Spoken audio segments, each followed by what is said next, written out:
Commerce hurricanes. दोस्तों सबसे पहले तो मैं आप सभी को थैंक यू बोलना चाहूँगी क्योंकि आप मेरे चैनल को बहुत पसंद कर रहे हैं, वीडियोस को पसंद कर रहे हैं और अच्छे अच्छे सजेशंस भी आप मुझे दे रहे हैं, जिसमें एक सजेशन ये आया है कि मुझे बैरियर्स टू इफेक्टिव कम्युनिकेशन पर वीडियो बनानी चाहिए। तो आज हम यही टॉपिक डिस्कस करने वाले हैं। बट वीडियो को स्टार्ट करने से पहले मैं कहना चाहूँगी, अगर आप चैनल पर नए हैं और अभी तक चैनल सब्सक्राइब नहीं किया है तो प्लीज़ चैनल को सब्सक्राइब कर दीजिए, बेल आइकन को दबा दीजिए ताकि मेरी वीडियोस की नोटिफिकेशन सबसे पहले आपको मिले। वीडियो को दोस्तों के साथ शेयर कीजिए, लाइक कीजिए, कमेंट करके बताइए वीडियो आपको कैसी लगी। तो चलिए स्टार्ट करते हैं हम आज का टॉपिक।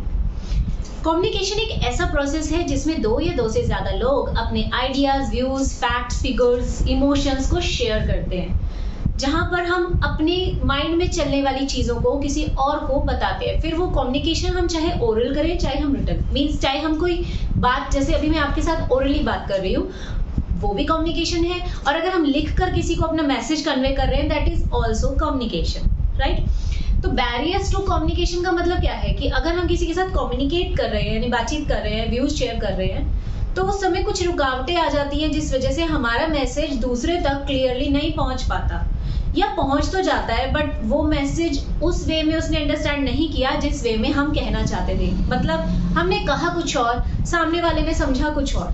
तो ऐसा क्यों होता है? कौन सी रुकावटें हैं जिनसे हमारा कम्युनिकेशन खराब होता है? तो इसमें हमारे पास मेनली जो कैटेगरीज हैं वो 4 हैं: सिमेंटिक बैरियर, इमोशनल या psychological barrier, organisational barrier and personal barrier. तो पहले हम बात करते हैं सिमेंटिक बैरियर्स की।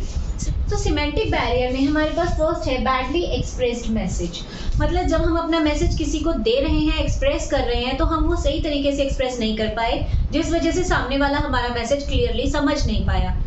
जैसे कि कुछ लोगों को आपने देखा होगा, वो एक ही वर्ड बार बार रिपीट करते रहते हैं, तो इससे सामने वाला बोर हो जाता है और आपका मैसेज जो है वो उसके पास सही तरीके से नहीं पहुंच पाता।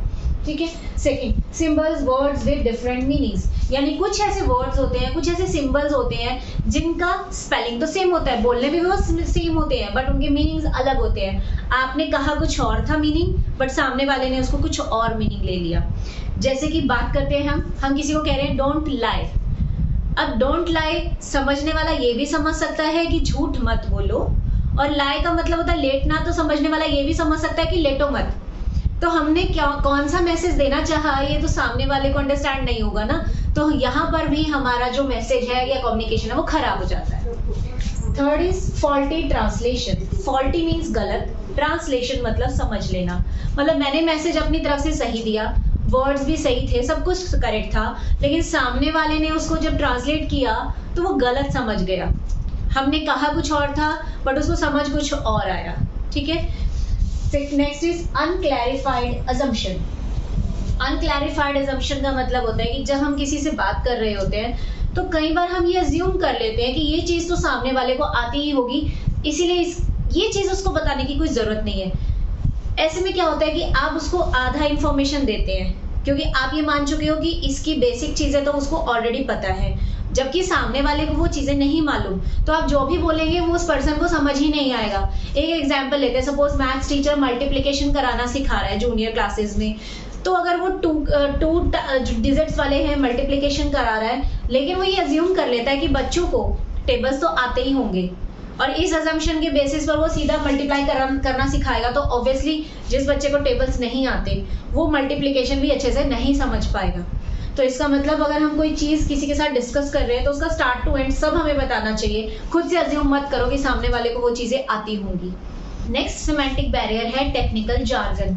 टेक्निकल जार्गन का मतलब कुछ ऐसे वर्ड्स होते हैं जो किसी स्पेशल टेक्निक में या स्पेशल स्ट्रीम में यूज किए जाते हैं, और अगर आप अपनी टेक्निकल लाइन की वो लैंग्वेज किसी नॉर्मल पर्सन के साथ डिस्कस करेंगे तो ऑब्वियसली वो उस बात को नहीं समझ पाएगा। Let's take an example. अगर हम अकाउंट्स की बात करें, अकाउंट्स में ड्राइंग्स का मतलब होता है कि जब हम अपने पर्सनल यूज के लिए बैंक से पर्सनल यूज के लिए बिजनेस से पैसा विड्रॉल करवा लेते हैं, राइट। लेकिन अगर हम किसी ऐसे पर्सन से बात कर रहे हैं जो कि कॉमर्स बैकग्राउंड का नहीं है, अगर आप उसके आगे ड्राइंग्स वर्ड यूज करोगे तो वो ड्राइंग का मतलब ड्राइंग ही समझेगा, यानी जो हम पेंटिंग करते हैं, है ना। तो कई बार इस वजह से भी हमारा कम्युनिकेशन नहीं हो पाता। Next is body language and gesture decoding, यानी कई बार हमारी बॉडी लैंग्वेज या हमारा जेस्चर ऐसा हो जाता है कि जो सामने वाले को गलत मैसेज दे देता है। लाइक अगर मैं किसी को ऐसे कर रही हूँ तो इसका मतलब ये भी हो सकता है बाय, और इसका मतलब ये भी हो सकता है कि ये मत करो। तो हमारी बॉडी लैंग्वेज या हमारे जेस्चर्स भी कई बार मैसेज को डिस्टॉर्ट कर देते हैं। हमारा नेक्स्ट बैरियर है साइकोलॉजिकल और इमोशनल बैरियर्स, यानी कि जब हम साइकोलॉजिकली या इमोशनली डिस्टर्ब होते हैं तब हमारे मैसेज भी डिस्टर्ब हो जाते हैं। तो जिसमें फर्स्ट है pre mature evaluation. Pre mature evaluation का मतलब होता है कि पहले से ही अज्यूम कर लेना कि सामने वाला क्या बोलने वाला है। आपने देखा होगा कुछ लोग ऐसे होते हैं कि जब आप उनके साथ बात कर रहे हो, डिस्कस कर रहे हो कुछ भी, तो वो बीच में आपकी बात काट के बोलते हैं हाँ हाँ ठीक है मैं समझ गया, ऐसे करना है वैसे करना है, राइट। तो ये क्या होता है, वो आपकी बात को बीच में छोड़ देते हैं और वो अज्यूम कर लेते हैं कि सामने वाला क्या कहना चाह रहा है। ठीक है, तो इसे ही कहते हैं प्री मैच्योर इवैल्यूएशन। हो सकता है जो वो समझ रहा है आप वो नहीं कहना चाहते थे, तो मैसेज आपका खराब हो जाएगा, right. Next is lack of attention, यानी कि आप सामने वाले से डिस्कस कर रहे हो बातें मगर वो आपकी बात सुनना नहीं चाह रहा, या वो उसका ध्यान आपकी बातों पे नहीं है, वो फिजिकली आपके सामने प्रेजेंट है बट मेंटली वो कहीं और है। तो ऐसी कंडीशन में उसका अटेंशन आपकी तरफ नहीं है और आपकी बात वो नहीं समझ पाएगा। ठीक है। Next is loss by transmission and poor retention. Loss by transmission मतलब कि जिस मीडियम के थ्रू हम किसी से अपनी बात कह रहे हैं, अगर उस मीडियम में ही गड़बड़ी है तो आपका कम्युनिकेशन सही नहीं होगा। लाइक अगर आप किसी से टेलीफोन पे बात कर रहे हैं या मोबाइल पे बात कर रहे हैं और लाइन बीच में डिस्टर्ब है, आपकी आवाज कट कट के जा रही है, तो ऑब्वियसली आपका मैसेज भी प्रॉपरली नहीं पहुंच पाएगा। पुअर रिटेंशन मतलब कि जो बात हम किसी को बोल रहे हैं वो बात उसे ज्यादा देर याद नहीं रहती।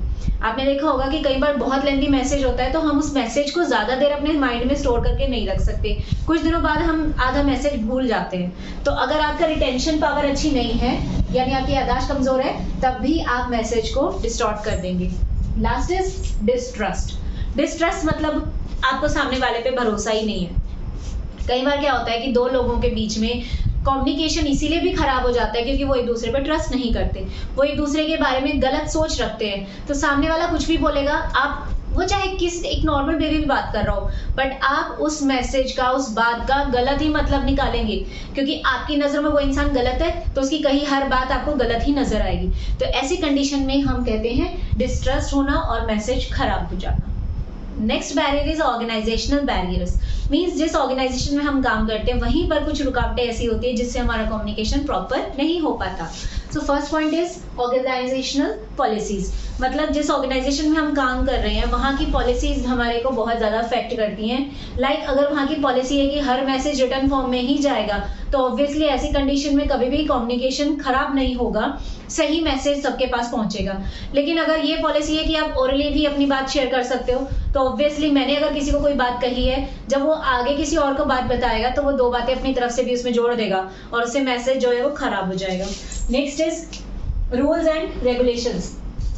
अगर कंपनी के रूल्स बहुत ज़्यादा स्ट्रिक्ट हैं तब भी हमें कम्युनिकेशन करने में प्रॉब्लम आती है। जैसे कि अगर आपने स्केलर चेन तो सभी ने पढ़ा होगा, है ना, जिसमें हम कहते हैं कि एक पर्सन लाइक इस तरीके से बात करें, एक पर्सन अगर ये वाला डी के साथ कांटेक्ट में जाना चाहता है, बात करना चाहता है, तो पहले उसे अपना मैसेज बी तक पहुंचाना होगा, फिर बी सी को पहुंचाएगा, सी आगे जाके डी को बताएगा, है ना, चेन में हम मैसेज पहुंचाते हैं। तो अगर ऐसा कोई रूल है कंपनी के अंदर, तो ऑब्वियसली आपने ये मैसेज जो इसको पहुंचाया फिर इसको पहुंचाया, तो धीरे धीरे आधा मैसेज तो बीच में भूल ही गया। सपोज बी की रिटेंशन पावर अच्छी नहीं है तो आधा मैसेज भूल जाएगा, ठीक है, आगे वो सी को बताएगा। अब सी जो है वो मसाला लगा के बात अपनी तरफ से दो बातें और जोड़ के मिस्टर डी को बताएगा, तो इससे आपका मैसेज खराब हो जाएगा, राइट। Next is status. कई बार क्या होता है कि कुछ लोग स्टेटस कॉन्शियस होते हैं, अगर वो हाई पोस्ट पर है तो वो चाहते हैं कि वो पोजीशन से कभी भी छीने नहीं। तो ऐसी कंडीशन में वो कभी भी अपने से जूनियर के साथ प्रॉपरली कम्युनिकेट करेंगे ही नहीं, ठीक है। तो इस कंडीशन में भी बैरियर्स आते हैं। Next, complexity in organisational structure. अगर आपका ऑर्गेनाइजेशन स्ट्रक्चर बहुत ज़्यादा कॉम्प्लेक्स है, यानी बहुत सारे उसमें डिपार्टमेंट्स हैं, उसमें बहुत सारे आगे एम्प्लॉयज़ काम कर रहे हैं, मैनेजर्स बहुत सारे हैं, तो ऑब्वियसली आपका मैसेज जो है वो प्रॉपरली फ्लो नहीं करेगा और वो कम्युनिकेशन खराब हो जाएगा। Next, organisational facilities. जिस ऑर्गेनाइजेशन में आप काम कर रहे हो अगर वहाँ प्रॉपर फैसिलिटीज़ हैं मैसेज कन्वे करने के लिए, तो मैसेज कभी भी डिस्ट्रॉय नहीं होगा। लाइक अगर प्रॉपर ट्रांसमीटर्स हैं, मोबाइल फोन्स हैं, इंटरनेट है, तो आपका मैसेज सही तरीके से जाएगा। लेकिन अगर टेलीफोन में प्रॉब्लम ही बहुत है, बार बार आवाज़ कट जाती है या नेटवर्क कभी आ रहा है कभी जा रहा है, ऐसी दिक्कत है, तो ऑब्वियसली मैसेज जो है वो कम्युनिकेशन प्रॉपरली नहीं होगा, राइट। हमारा लास्ट बैरियर है पर्सनल बैरियर्स, यानी कि जब इंसान पर्सनली ही कम्युनिकेशन प्रॉपरली नहीं कर पाता। तो यहाँ पर हमारे पास 2 टाइप्स के बैरियर्स हैं। First is barrier related to superiors and second barriers related to subordinate. Superior का मतलब जो पर्सन हाई पोस्ट पर है, तो उसके अंदर अगर कोई प्रॉब्लम है तब भी कम्युनिकेशन नहीं हो पाएगा। लाइक इसमें fear of challenge of authority. कई बार क्या होता है कि हमें बाय चांस अच्छी जॉब मिल जाती है, हाई पोस्ट मिल जाती है, बट हमें उस लेवल का काम नहीं आता।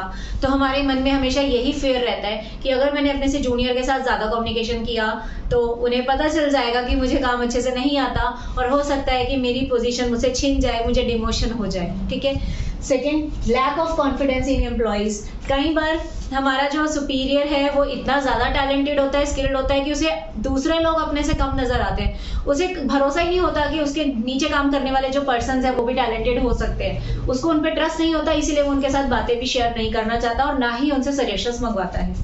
Next, barriers related to subordinates. जो लोग हमारे अंडर काम कर रहे हैं, हमसे जूनियर पोस्ट पर हैं, उनके भी कुछ बैरियर्स हैं जो हमें अफेक्ट करते हैं। Like unwillingness to communicate. Unwillingness to communicate मतलब कि वो आपके साथ कम्युनिकेशन करना ही नहीं चाहते, क्योंकि उनको पता है कि हम चाहे जो मर्जी आइडिया दें, हमारा जो आइडिया है, हमारा जो सजेशन है वो अप्रूव नहीं होगा, उसे माना नहीं जाएगा, तो आइडिया देना ही क्यों है। And second is lack of proper incentive, यानी कि उनको पता है कि हम कितना अच्छा आइडिया दे दें, उससे चाहे कंपनी को कितना मर्जी बेनिफिट हो जाए, बट हमें बदले में कोई अच्छा प्रमोशन या बोनस, कमीशन, कुछ भी ऐसा तो मिलेगा ही नहीं, तो हम अपना दिमाग क्यों वेस्ट करें, हम क्यों अपने आइडियाज़ किसी और को दें। ऐसी कंडीशन में भी वो अपनी बातें आपके साथ शेयर नहीं करेंगे और कम्युनिकेशन में बैरियर आएगा। तो दोस्तों, इसी के साथ हमारा ये टॉपिक कंप्लीट होता है। आई होप आपको टॉपिक क्लियर हुआ और वीडियो पसंद आई है। Have a good day. शबा खैर।